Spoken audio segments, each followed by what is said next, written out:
Hey guys, welcome back. This video is going to be something new. This is a mass movie review. Instead of making movie reviews, videos for movie reviews, like one video for each movie review, this is one movie review for all movies that I've seen. So actually, I set up my own Letterboxd account, so we're just going to go through here. Each movie will pop up like that every single time of the films that I've seen. So it's going to take a long time to edit, so it's probably not going to see this for a while. So we are going to start off with the most recent and go all the way down to the farthest that I can possibly remember. We're going to start off with today's date. I'm still actually 3/4 of the way through Masters of the Universe. Yep. Honestly, I enjoyed this one. It has a Thor Ragnarok type of feel to it. It is colorful, just like the trailers, and it's a good watch. And honestly, it's actually really good. I mean, the actor that was, what's his name? Nicholas Galatazine plays Adam Glenn, He-Man. He does a great job. Idris Elba as Duncan and Man-at-Arms. Awesome job. Skeletor, Jared Leto. Fantastic. I mean, I enjoyed this film. I mean, it's not like I could see myself come back to and watching again, but it is a good time. It is actually a decent film. And for someone that I actually haven't even seen, I've seen maybe a couple of cartoons of He-Man, so I think this is a good live-action adaptation. Man of Steel, fantastic. I actually watched this on my tablet, and it was fantastic. So, had a good time with this one. Separated between 2 days and was able to finish it just before midnight on the 23rd. So I had a good time with this one. It is a 2013 film. Was it 2015? No, it's 2013. 2013. I know, I'm trying to think because I think I said 2015 in my earlier vlog, but I think I meant 2013. So Zack Snyder, fantastic job. Yeah, Juror 2. Juror number 2. This is yeah, this was something. This was it was a slow burn, yeah, but it was good. It was good. It was like you're trying to figure out, you know who did it. I'm not spoiling it away, but you know who did it, but the characters don't know who it is, and there's one character at the end that actually caught on. Yeah, so the whole time you know who was guilty and who wasn't. I mean, it's actually in the trailer, so, and it wasn't really until the end of the film a character, in particular one character, caught on. It was a good watch. I gave it 4 out of 5, so that was good. Mercy, Chris Pratt. So it probably took like 2 days or so, but I finally was able to finish it. And actually had a really good time with this one. Chris Pratt did a great job in the film. It felt more like a cop movie, but it does have its suspense moments. And with watching the trailer, you going in, you don't know very much, but it definitely leaned towards a different story than I originally thought. So that's a plus. And definitely was able to watch it straight through, engaging, and I wouldn't mind watching it again if I have the time. So I gave it this 3.5 out of 5 stars. So I had a good time with this one. So these two here, we're going to do it this way. So The Death of Robin Hood. It was a 2-movie night. We watched both the movies back to back in the theater. It was a 2-movie night at the theater. So first of all, we watched Death of Robin Hood, which was my choosing. It was good, sad ending, impactful. Score was top notch. Might watch again in HD. The action was some getting used to, but going in thinking it was going to be action packed, and I left feeling more peaceful and heartfelt. So yeah, there is some really brutal scenes at the beginning of the movie, but pretty much from like the 20-30 minute mark, like the last brutal scene, at that mark, it's peaceful pretty much throughout the rest of the film, and it's a different take. It's a darker tone. It's a A24 film, so what was it? Yeah, Hugh Jackman does a fantastic job as Robin Hood. I kind of wish that we could get like a prequel to this, like seriously. And then after that film, we watched Toy Story 5. And this was more of a Justy film. It's more Justy focused. I'm not complaining though. I still had a good time. It was fun to watch. But it was mostly Jesse focused. I think the last one was Woody's focused, and then it was so on. So I had a good time with that one. So this was good. I do actually recommend watching this one, Pressure.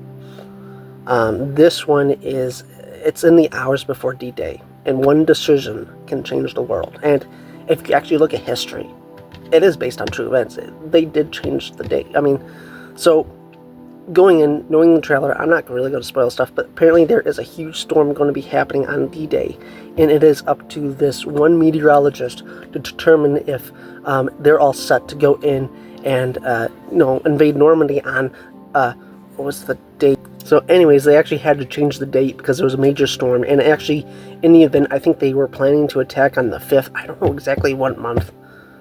Hang on a second. Actually, they said the exact month in the film, but honestly, I forgot what month mentally, so hang on. That's it. So they actually attacked on June 6th, and their planned date for the D-Day invasion was actually on June 5th, but because of the storm, because of that, the movie, they attacked the day after the storm. So, phenomenal movie, hands up, by far probably the best war movie. I mean, for me personally, I have a jacket, leather jacket, kid you not, of the D-Day Normandy invasion. So going in, switch it around here. Yeah, look at that. Normandy invasion. I got the whole map at the back of my jacket. Back of my leather jacket. So going in, first of all, D-Day, having a jacket of my own, and being a weather person, I love weather. I love, I had a great time with the Twisters movie. So this movie was, I give it 5 out of 5 stars. It was great. It was great.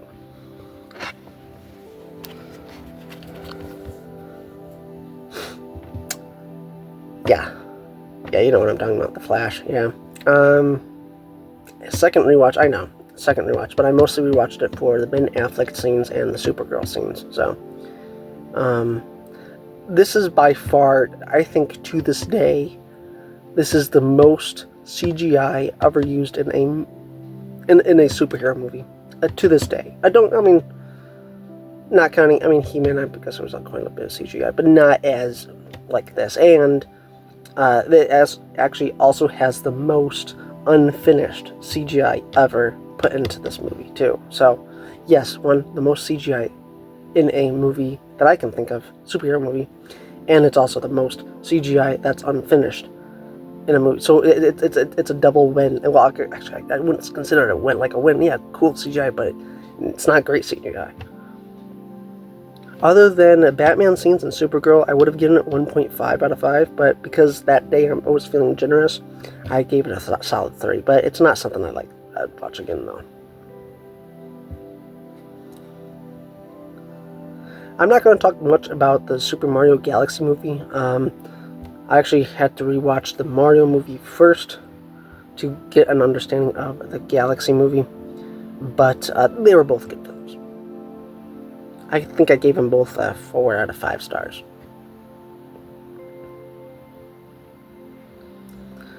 Batman and Robin, 1997. Well, actually, I started from the bottom up, but this is from the top down, so. This movie was bad. It's not enough to engage me. It had too many puns. It was too funny. It was too comedy. It didn't fit Batman now, but it might have, back then it might have fit Batman, but there was too many puns left and right. It doesn't take itself seriously. Acting was good, but the story and direction was bad. To be honest, it gets a bit better halfway through, so it's too solid. So, it's that. Black Adam, it was a rewatch, but it was great. It was a great movie, to be honest. They should have, introduced, they introduced a cameo in this movie, Superman, but it never really paid off, so. Alright, this one here actually felt like more of a horror movie, but this was A24, well, it's not A24, it actually was its own separate company. It's called Whistle, came out in 2025. This was it felt like an A24 film, but no, it's separate, but it was good. but an independent film company. Film was good, but it had woke elements in it. Plus, there is a post-credit scene in this that was insane. So I gave it 3 out of 5 stars, but it was a good watch. If you do enjoy a good horror movie mystery, it's like horror mystery, dark, not scary dark, but it gets, cringeworthy in some scenes. So definitely a good watch. I'd recommend watching it.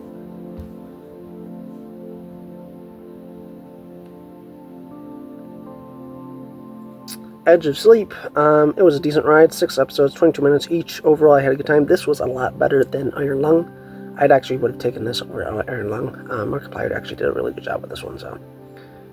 If he made this into a movie, I would have enjoyed it better than Iron Lung. Iron Lung was way off the grid.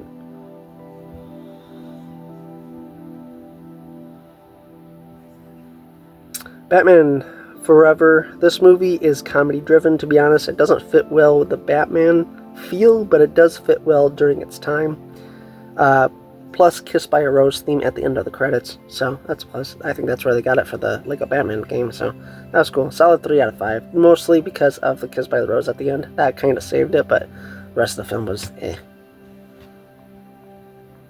Similar to Whistled Tarot, it pretty much was, what's this? It's a group of friends recklessly violate the sacred rule of tarot readings. They unknowingly unleash an unspeakable evil trapped within the cursed cards. One by one, they come face to face with their fate and end up in a race against death. So, pretty much right there. It was alright. Creepy scenes, good acting, a little hokey at the end, but not enough to take you out. It was alright, 3.5 out of 5, and it was enjoyable for the most part.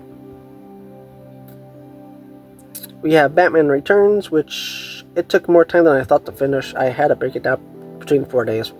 I guess I wasn't that invested in the film, but I originally thought that I was able to sit the rest of the way through about an hour in. So it probably took more days to catch up at the halfway mark. And once I hit the halfway mark, then it was like enjoyable for the rest of the way through. It was just getting into it. That's what probably took up the most days. It's a classic, but nowhere as good as the first one. The first one is by far the class. That is the OG right there. So the Keaton one, yeah, which is what we're talking about. It's like Keaton. I mean, you gotta have at least seen the OG Batman. So that was good. I enjoyed that one. I'd give that 4 out of 5. Whew, yeah.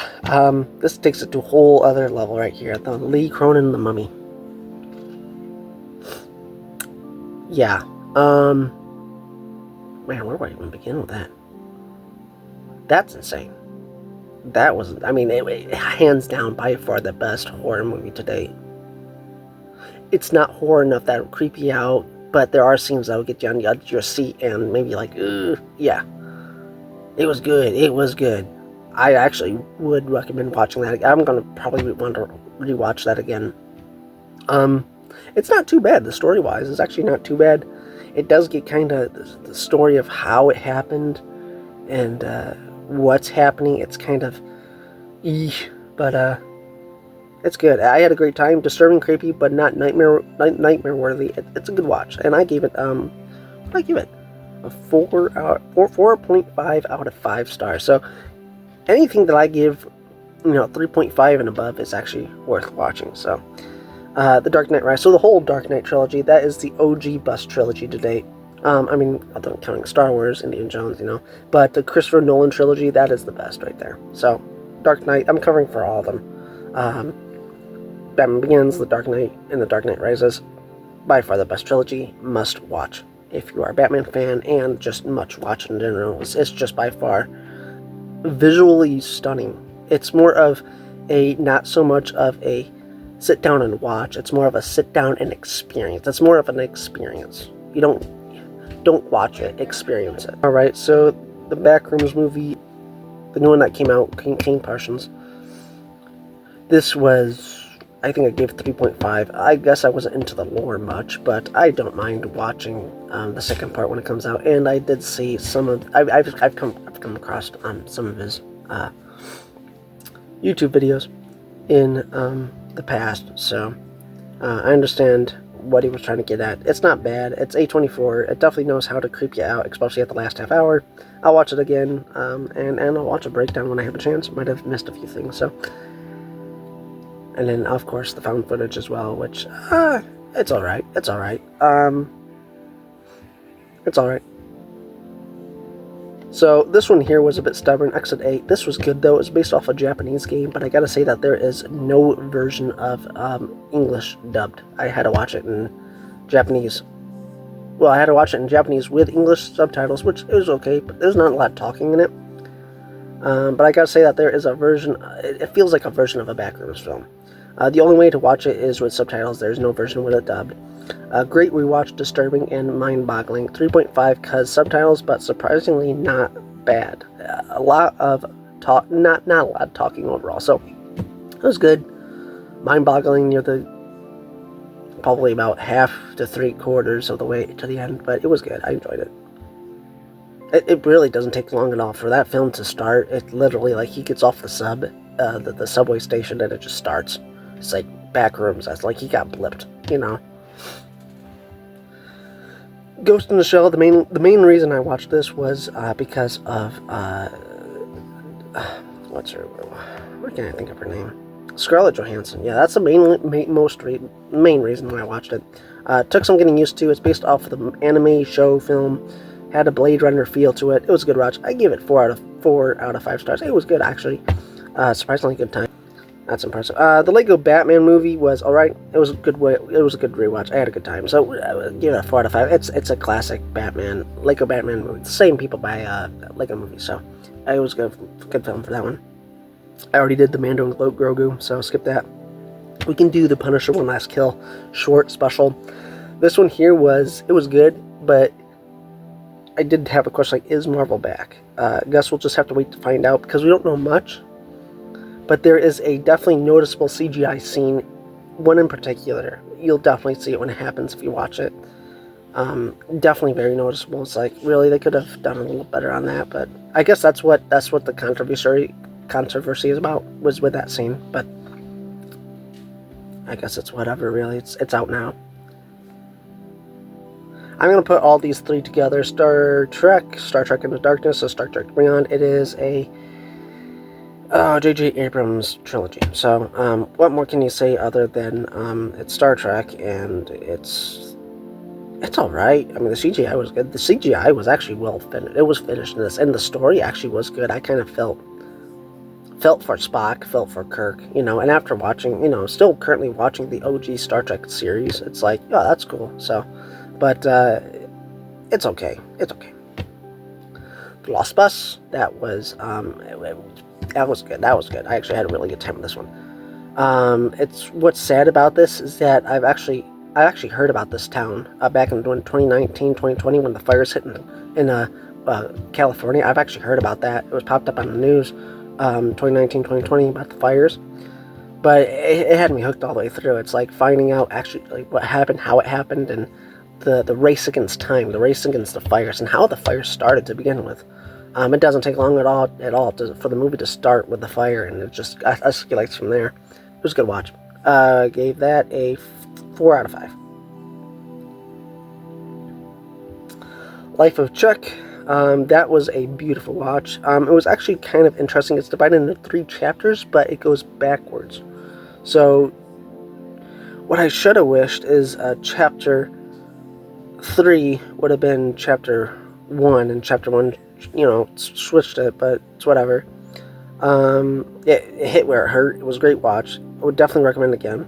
Unique film divided into 3 acts, but in reverse order. You know it's a good movie when the writing and the acting is as good, if not better than anything. The score was phenomenal. Alright, that'll be it for part 1. If you guys want part 2, leave a comment, let me know. I just made it a whole lot easier for me personally, because then I won't be, you know, uploading movie reviews individually from all the way from the beginning. So, anyways, yeah. Alright, if you guys enjoyed that, thank you so much for sitting tuned, watching, and subscribing. This actually took a long time to put together, so definitely if you guys want a part 2, let me know in the comments. And if, without further ado, that'll be it for today.